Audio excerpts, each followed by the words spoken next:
శ్రీ పార్వతీ సమేత శివదేవస్వామివారి దేవస్థానం శివదేవుని చిక్కాల.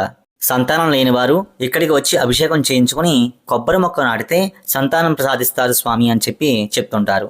అసలు ఈ ఆలయం ఎక్కడ ఉంది, ఈ ఆలయానికి ఎలా చేరుకోవాలి, మనం ఈ వీడియోలో తెలుసుకుందాం.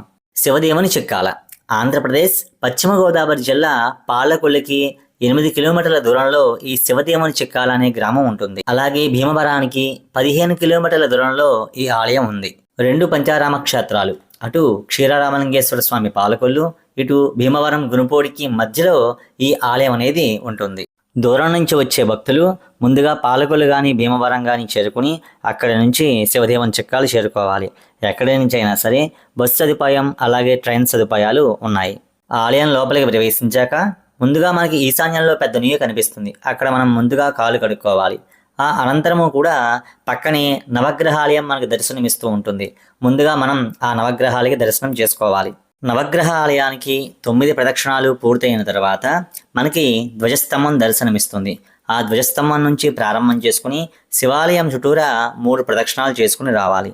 నవగ్రహాలయం పక్కనే చిన్న వినాయక స్వామి దర్శనమిస్తారు. ఆయనకి నమస్కారం చేసుకుని ఆలయం లోపలికి ప్రవేశించాలి. స్వయంభూ క్షేత్రంగా వెలిసిన ఈ ఆలయంలో స్వామి పార్వతీ సమేత శివదేవస్వామిగా భక్తులకు దర్శనమిస్తూ ఉన్నారు. అలాగే సంతానం లేని దంపతులకు ఇక్కడికి వచ్చి అభిషేకం చేయించుకుని కొబ్బరి మొక్క నాటుకుంటే చాలామంది దంపతులకు సంవత్సరం తిరగకుండానే స్వామివారి అనుగ్రహం చేత సంతానం కలుగుతోంది అని చెప్తున్నారు. ఇక్కడికి వచ్చిన చాలామంది భక్తులు పుత్ర సంతానం కోసం కొబ్బరి మొక్కను నాటుతున్నారు. అలాగే అమ్మాయి కావాలి అనుకుంటే మందారం లేదా గులాబీ మొక్కలను ఇక్కడ నాటడం జరుగుతోంది. కొబ్బరి మొక్కను నాటడం అలాగే అభిషేకం ఎప్పుడు చేసుకోవాలి, ఎలా చేసుకోవాలో మనం ఇప్పుడు తెలుసుకుందాం. సోమవారం లేదా ప్రతి మాసంలో అమావాస్య ముందు రోజు వచ్చే మాస శివరాత్రి లేదా మాఘమాసంలో వచ్చే మహాశివరాత్రి రోజున ఈ అభిషేకాన్ని చేయించుకొని కొబ్బరి మొక్క నాటాలి. అలాగే పూజా సామాగ్రి, వినాయక స్వామి పూజకు కావలసిన సామాగ్రి, అభిషేక ద్రవ్యాలు తెచ్చుకుంటే పంతులు గారు అత్యంత వైభవంగా వినాయక స్వామి వారి పూజ, మహాన్యాసము, రుద్రాభిషేకం చేయించి మన చేతుల మీదుగా ఆ కొబ్బరి మొక్కను పక్కనే ఉన్న తోటలో నాటిస్తారు. ఈ ఆలయం దర్శనం టైమింగ్స్ అలాగే ఈ పూజ చేసుకునే పూజా సామాగ్రి లిస్ట్ అనేది కింద లింక్లో ఇచ్చాను, ఒకసారి చూడండి.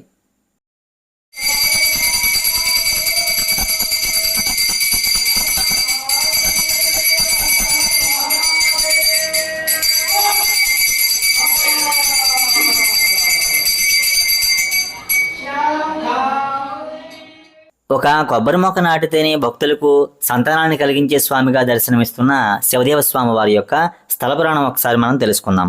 చరిత్ర ఏం చెప్తోంది అంటే కొన్ని వందల సంవత్సరాల క్రితం ఈ ప్రాంతం అంతా అడవిలా ఉండేదట. కొందరు రైతులు ఈ ప్రాంతాన్ని ఇనుప కడ్డీతో తవ్వుతూ ఉండగా భూమి నుంచి రక్తం రావడం కనిపించింది. కొంచెం జాగ్రత్తగా తవ్వి భూమిలో ఈ తెల్లని శివలింగాన్ని కనుగొన్నారు. దీంతో భయపడిపోయిన రైతులు ముందుగా మొగల్తూరు రాజుకి సమాచారం అందించారు. రాజేమో తన సేవకులకు ఈ లింగం యొక్క మూలం కనిపించే వరకు తవ్వి దానిని బయటకు తీసి ప్రతిష్ఠించమని ఆదేశించాడు. వారు ఆ ప్రయత్నంలో విఫలం కావడంతో రాజు స్వామివారి మహత్యాన్ని గ్రహించి అక్కడే ఆలయాన్ని నిర్మించి నిత్య పూజలు, అభిషేకాలు ప్రారంభం చేశారు.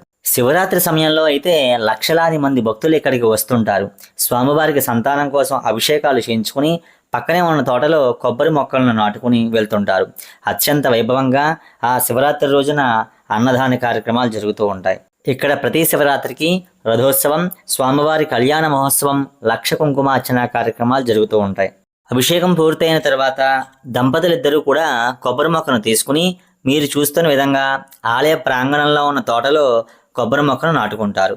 ఇలా కొబ్బరి మొక్క నాటడం వల్ల స్వామివారి అనుగ్రహం చేత సంవత్సరం తిరగకుండానే సంతానం కలుగుతోందని భక్తుల ప్రగాఢ నమ్మకం. శివాలయం పక్కన దక్షిణాభిముఖంగా పార్వతీదేవి ఆలయం మనకు కనిపిస్తూ ఉంటుంది. అలాగే ఈ శివాలయం ఆలయ ప్రాంగణంలోనే లక్ష్మీనారాయణ స్వామి వారి యొక్క దేవాలయం కనిపిస్తూ ఉంటుంది. ఈ ఆలయంలో సుబ్రహ్మణ్యేశ్వర స్వామి అలాగే గుడి వెనక భాగంలో చక్కటి కోనేరు కూడా ఉంది. ఛానల్లో శివదేవ స్వామి వారి యొక్క స్థల పురాణం మంచి వీడియో అయితే ఉంది. ఒకసారి కింద ఉన్న లింక్ మీద క్లిక్ చేసి పూర్తి వీడియోని చూసేయండి.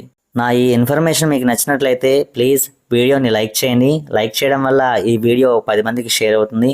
అలాగే సబ్స్క్రైబ్ చేసుకుని వాళ్ళు సబ్స్క్రైబ్ చేయండి. వీడియో నచ్చితే షేర్ చేయండి. జై శ్రీరామ్.